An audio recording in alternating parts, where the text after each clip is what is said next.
Hello. When we build a tire hammer, we're going to mount the tire to the axle on top of the column, and we're going to mount the tire backwards in a way that it wasn't made to mount. The hub, this hub still has the bolts in it. I typically remove them and the bolts will come from the other way, but for the purpose of illustration, this should illustrate the point. Inside here, with normally the outside of this hub sticking out, there's a lip around here. And there's the swells that come up for each of these holes, and it's just not a flat surface. And in the plans, Clay talks about that you're going to stack washers. You're going to stack washers and shim it. You're going to take it off and index it. Washers aren't a consistent thickness, and so you'll have an issue with getting it level.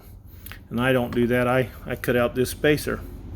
And this spacer is going to fit around this protrusion. This is a 1/4 inch. I've made them out of 1/4 inch and 3/16. You can see 3/16 would have been more than adequate for this one.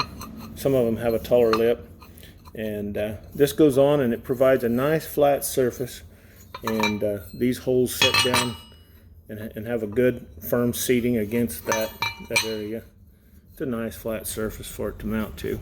Once you have that, then your hub is going to mount in there good and tight, and it mounts down nice and tight. The next thing that you need to watch for is on your hub.